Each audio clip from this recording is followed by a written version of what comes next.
La mayoría de los países del mundo se definen como democracias. En griego, demos significa pueblo y kratos significa poder, gobierno. Un régimen democrático sería donde gobierna el pueblo. Pero, ¿realmente existe la democracia?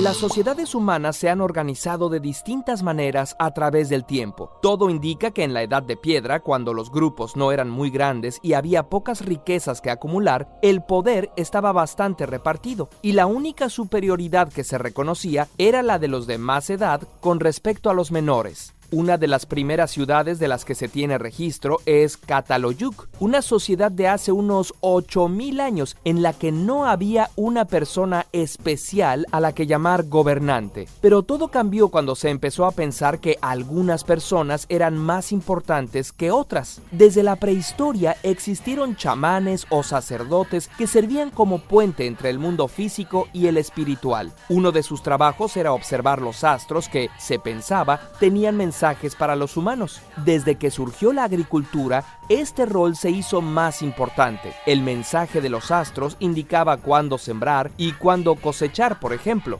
Los sacerdotes, conectados con las estrellas y los dioses, fueron adquiriendo más poder y de una organización horizontal se fue formando una jerarquía. La palabra jerarquía significa orden sagrado. Para los antiguos egipcios, el faraón era un intermediario entre el pueblo y los dioses. El emperador japonés es considerado el soberano celestial y durante muchos años se pensó que la autoridad de los reyes provenía de Dios. Todavía hoy muchos creen que la autoridad es de origen divino. Cuando el gobernante es uno solo, la forma de gobierno se llama monarquía.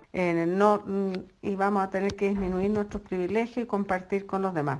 Pero no todos los pueblos han sido monárquicos. Por ejemplo, sabemos que había y hay sociedades indígenas en las que las decisiones se toman de manera colectiva. En la cultura occidental, desde el siglo V antes de nuestra era, en Atenas, Grecia, surgió la que es reconocida como la primera democracia. Todos tomaban parte en las decisiones que afectaban a la comunidad.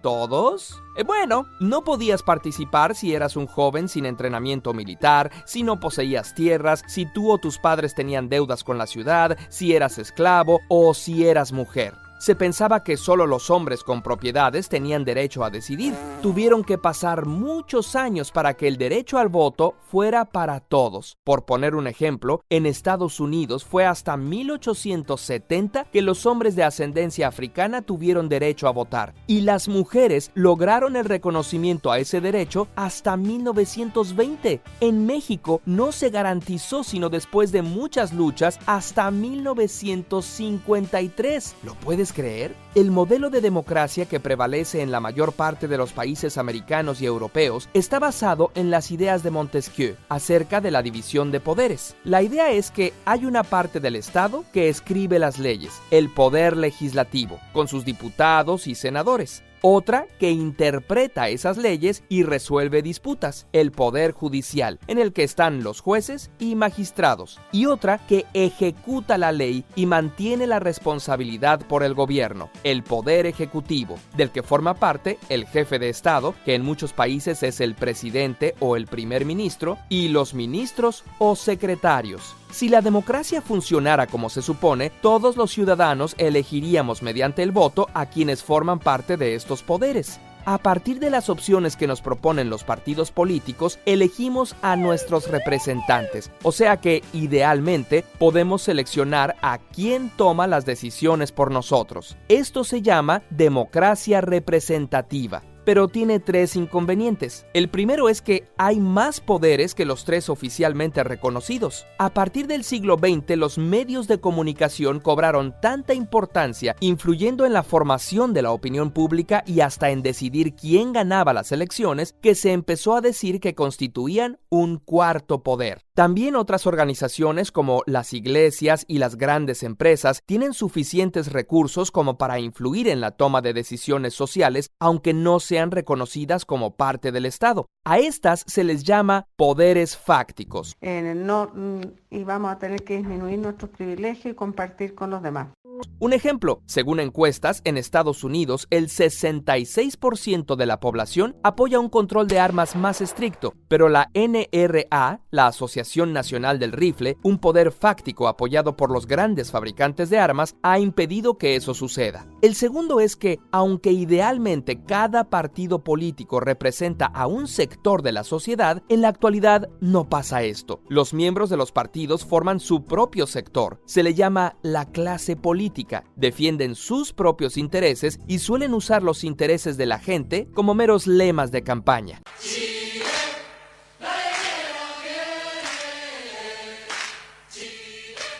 El tercero es que en muchos de los países de Latinoamérica, una gran parte de la población no tiene suficiente conocimiento histórico, político y científico, lo que facilita que sea víctima de manipulación, tomando decisiones pensando en gratificaciones individuales e inmediatas en lugar de beneficios sociales y a largo plazo. Personajes tan diferentes como Proudhon y Roosevelt están de acuerdo en que no puede haber democracia si no hay educación. Por lo tanto, podemos concluir, en los estados nacionales latinoamericanos aún no existe una verdadera democracia. ¿Hay solución? Sí.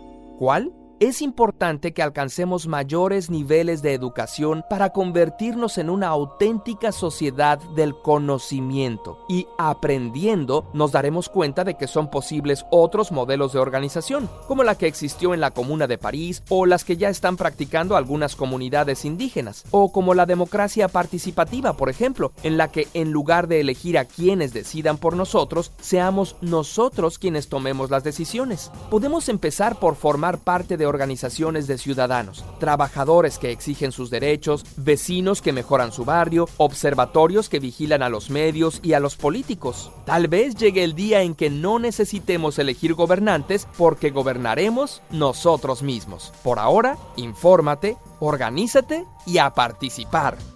¿Por qué necesitamos una asamblea constituyente?